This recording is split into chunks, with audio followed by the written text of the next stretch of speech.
ایک بادشاہ تھا. بادشاہ جو ہوتے تھے ان کے اپنے اپنے مزاج ہوتے تھے. اس بادشاہ نے 4 5 6 کتے رکھے ہوئے تھے اور کتے بڑے بڑے کتے تھے اور بڑے وہ خونخوار کتے تھے, چیر پھاڑ کھا جاتے تھے, شیر جتنے ان کے قد تھے. بادشاہ تھوڑا سا کسی آدمی سے ناراض ہوتا نا تو ایک بہت بڑے پنجرے کے اندر ایک بہت بڑا سلاخوں کا گھر اس نے بنایا ہوا تھا. اس میں کتے ہوتے تھے اور کتے کو جب باندھ کے رکھا جاتا ہے تو زیادہ زہریلا ہو جاتا ہے, وہ زیادہ اس کے اندر کرواہٹ آتی ہے, زیادہ کاٹتا ہے. اس نے قید کیے ہوئے تھے. کتے تو بڑے زہریلے تھے. جس آدمی سے بادشاہ تھوڑا سا ناراض ہوتا نا تو وہ کتے کے آگے اس آدمی کو ڈالتا, کتے اس کو چیر پھاڑ کے کھا جاتے. یہ سزا تھی, لوگوں کو پتا تھا. بادشاہ کے وزیر نے بڑی خدمت کی بادشاہ کی, 35 سال تک نوکری کی. لیکن ہر سورج نے غروب تو ہونا ہی ہوتا ہے نا, ہر چاند نے ڈھلنا بھی ہوتا ہے. اب بوڑھا ہونے لگا, وہ جو مضبوط حافظہ تھا وہ کمزور ہونے لگا, ہلکی ہلکی غلطی. بادشاہ مزاج کا بادشاہ تھا, نہیں سمجھ میں آیا تو میں نے کہا کہ لوگ کہتے ہیں ہمیں کام پیارا ہے, چم نہیں. تو رشتہ وفا کا تھا ہی نہیں. وزیر سمجھنے لگا کہ اب نہ میں بھی غلطیاں کرنے لگا ہوں تو ایسا نہ ہو کسی دن میں بھی ان کتوں کا شکار ہو جاؤں. اس نے بادشاہ سے کہا کہ بادشاہ مجھے آہستہ آہستہ معذرت کرنے لگا, قدم ہٹانے لگا کہ مجھے چھٹی دے دی جائے, اب میں بوڑھا ہو گیا ہوں. لیکن اس نے کہا نہیں نہیں, جب تک میری طبیعت نہیں مانتی تم نہیں جا سکتے. مطلق العنان لوگ تھے. وزیر خاموش ہو گیا, پریشان رہنے لگا, غلطی ہو گئی ہے تو پھینک دے گا. ایک تجویز اس کے ذہن میں آئی.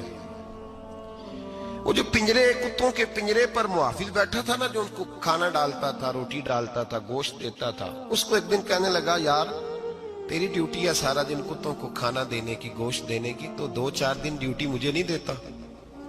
تو لے لے, میں تو پہلے پریشان ہوں, سارا دن ان کی دیکھ بھال کرتا ہوں. اس نے کچھ تھوڑا سا گوشت لیا, پنجرے کے باہر کھڑے ہو کے کتوں کو ڈالا. اگلے دن تھوڑی روٹیاں لے آیا, کتوں کو ڈالی. 2 4 دن, ہفتہ, مہینہ, سال بھر, جتنا اس کو موقع ملا وہ دن بھر خدمت کرتا. بس وقت ایک دن آ گیا, بادشاہ کو کوئی بات اچھی نہ لگی. اس نے کہا اس بڈھے کو اٹھاؤ اور ڈالو کتوں کے پنجرے میں.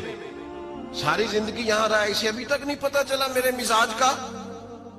جب اٹھا کے پنجرے میں ڈالا نا تو بجائے اس کے کہ کتے اسے کاٹ کھاتے, وہ اس کے پیر چومنے لگے. وہ پیر چومنے لگے, ہاتھ چومنے لگے, چاٹنے لگے. تو بادشاہ اب سامنے کھڑا تھا نظارہ دیکھنے کو کہ چیر پھاڑ کرتے تو خوش ہوا کرتا تھا, خونخوار درندے جیسی اس کی طبیعت ہو گئی. جب دیکھا وہ پیار کر رہے ہیں تو بادشاہ وزیر سے کہنے لگا یہ کیا ہے؟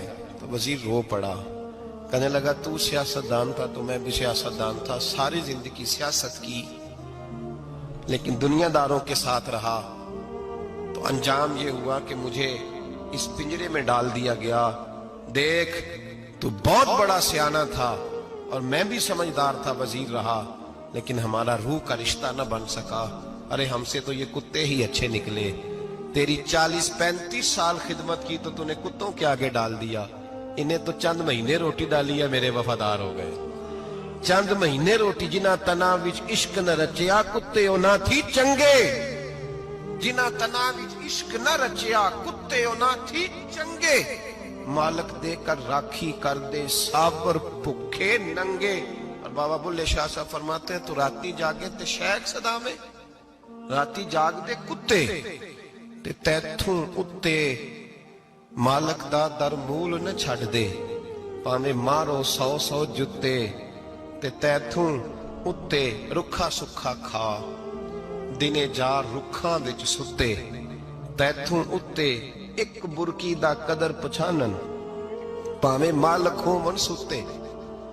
ایک برکی دا اوپر کھڑے ہو کے کام نہیں کرانا پڑتا کہ میں کھڑا رہوں گا تو کام صحیح ہوگا, جاؤں گا تو نہ.